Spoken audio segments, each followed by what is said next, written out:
بسم اللہ الرحمن الرحیم۔ روزہ دار کو صبح کو جنابت کی حالت میں اٹھنا۔ ام المومنین عائشہ صدیقہ اور ام سلمہ سے روایت ہے کہ کبھی کبھی رسول اللہ کو اس حالت میں صبح ہو جایا کرتی تھی کہ آپ اپنی بیویوں سے جنبی ہوتے، پھر غسل فرما لیتے اور روزہ رکھتے تھے۔ یہ بات بے حد اہمیت کی حامل ہے۔ اکثر لوگوں کو یہ الجھن ہوتی ہے کہ اگر جنابت کی حالت میں صبح ہو جائے، کیا ایسی صورت میں ایک انسان کا روزہ پورا ہو جائے گا؟ نماز میں اور روزے میں فرق ہے۔ نماز کی حالت میں تو داخل نہیں ہو سکتے، لیکن اگر کسی نے جنابت کی حالت کے بعد روزہ رکھ لیا، ابھی فجر کی نماز کا وقت ہے، وہ اٹھے غسل کرے، فجر کی نماز ادا کر لے، کوئی حرج کی بات نہیں ہے۔ ایسی صورت میں جبکہ حالت جنابت ہے، چونکہ ایک انسان کو یوں محسوس ہوتا ہے کہ عبادت ہے، اور عبادت اس حالت میں کیسے؟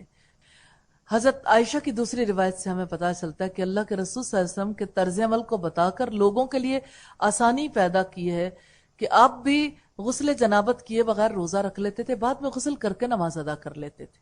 اس وجہ سے باقی لوگوں کے لیے بھی آپ کی زندگی میں نمونہ۔ اگر کوئی خاتون حیض کی حالت میں ہے اور اس نے غسل کرنا ہے، یا جنابت کی حالت میں ہے اس نے غسل کرنا، اب اس کے پاس سحری کا اتنا وقت ہے، اسے اپنی فیملی کو سحری بھی کروانی ہے اور فجر کی نماز بھی ادا کرنی ہے، کیا وہ اس حالت میں پہلے غسل کرے گی یا سحری بنائے گی؟ وقت اتنا ہی ہے، ایک کام ہو سکتا ہے، تو وہ سب سے پہلے غسل کرنے کے لیے نہیں جائے گی، کیونکہ وقت تھوڑا ہے۔ اگر وقت ہو تو پھر تو سوال کرنے کی گنجائش ہی باقی نہیں رہتی۔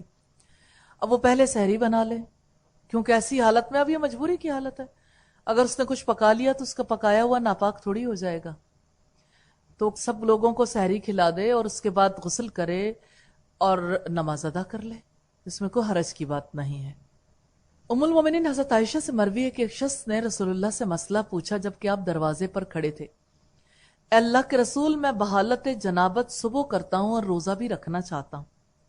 رسول اللہ نے فرمایا، میں بھی بعض اوقات صبح کو جنابت کی حالت میں اٹھتا ہوں اور روزے کا ارادہ ہوتا ہے تو غسل کر لیتا ہوں اور روزہ رکھتا ہوں۔